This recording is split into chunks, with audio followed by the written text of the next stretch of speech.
Hello, everyone. My name is Aradhana Majumdar, and thank you for joining me for this presentation on neuromorphic computing, the future of AI and brain inspired systems. The topic is part of the course New and Emerging Technologies as part of my master's in full stack software development at JAMK. This report has been a deep dive into something that feels both futuristic and familiar because it's inspired by the very organ that makes us who we are, the human brain. As the world races towards digital transformation, we have seen AI become part of everything, like from chatbots to cancer detection, etc. But as amazing as traditional AI is, it's not perfect. It consumes a lot of power, depends on huge data sets, and it doesn't really learn like we do. That's where neuromorphic computing comes in. It's a bold step, a way to build systems that learn, adapt, and respond more like we do. Instead of brute force, it's about intelligence that's a learner, more fluid, and yes, more human. So let's get into the evolution of neuromorphic computing. How did it all start? What struck me most during my research is that this idea isn't new. In 1936, Alan Turing imagined a machine that could think. In 1949, Donald Hebb introduced the idea that when two neurons fire together, their connection strengthens. That's the basis of learning even today.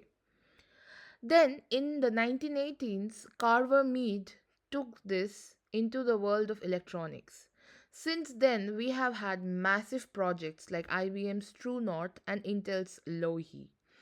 It's inspiring to see how this vision evolved over such a long period of time from handwritten theory to chips running inside machines. Now, let's try and understand what a neuromorphic computer or computing is. So, what is neuromorphic computing? Simply put, it's computing that's modeled on how our brain works. Instead of separating the memory and processing like traditional computers do, this system, that is the neuromorphic system, blend them just like neurons and synapses. The key component is something called a spiking neural network or SNN.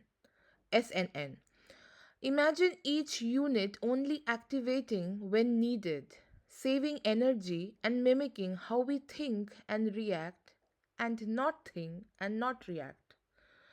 Compared to traditional AI, neuromorphic systems are faster, lighter on resource, and able to adapt in real time, even with little data.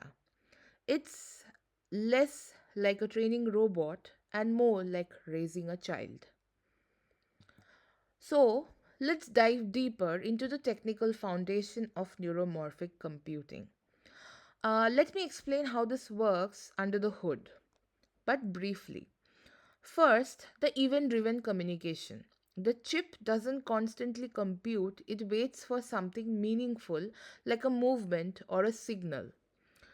Temporal coding means the timing of spikes carries meaning, just like how a pause in speech can cause the whole can change the whole sentence. STDP or spike timing dependent plasticity is how these chips learn by adjusting connection strength, like neurons do when we practice a skill. And all this happens with minimal power usage. Some chips support are even supporting on chip learning, meaning they don't need to go to the cloud to learn something new. They learn right where they are. Now, let's look at some real life applications that really helped me visualize this. So, for example, Intense Lohi can control drones and navigate in real time, avoiding obstacles without being told what to do at each turn. Similarly, IBM's True North was tested in hearing aids, helping people tune out background noise in a restaurant. It's subtle but powerful. On the other hand, brain chips Akida is already being used in smart cameras to detect unusual behavior without internet connection, keeping things secure and private. And then there is Neuralink, Elon Musk's brain computer interface project. Who doesn't know about it? While not strictly neuromorphic, it's paving the way for AI that can interact directly with our thoughts. It's incredible to imagine what happens when systems don't run software but understand context. So, let's see at some of the real world applications. Neuromorphic chips are making an impact in surprising areas. In robotics, arms can learn to adjust their grips in real time. No need for retraining, just reaction. In healthcare, prosthetics can feel pressure or texture, improving mobility and dignity. Imagine regaining sensation in a lost limb.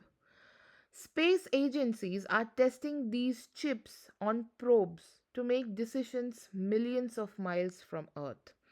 And in smart cities, neuromorphic sensors can adjust traffic lights, detect unusual noise, or optimize energy use, all locally, all securely. And the most exciting part, brain computing interfaces. A paralyzed person moving a cursor just by imagining it. That's not science fiction anymore. Now, let's look at the benefits and challenges of neuromorphic computing. Of course, it's not all smooth sailing. The benefits are huge: low power, real time learning, local privacy, etc. But there are real challenges too. The software ecosystem isn't standardized yet, and like trying to build the internet in the 90s. These chips are hard to manufacture with today's processes, though, so they're still expensive. And ethically, we have to ask, what happens when machines evolve by themselves? Who is responsible if they make a mistake? Or worse, a decision we can't understand? Or even worse, what if there is no control? Now, for me, neuromorphic computing feels different from other AI technologies. It's not just about performance, it's all about making machines feel more alive. And that means we need to think beyond technology. We need ethicists, artists, teachers, and scientists to come together.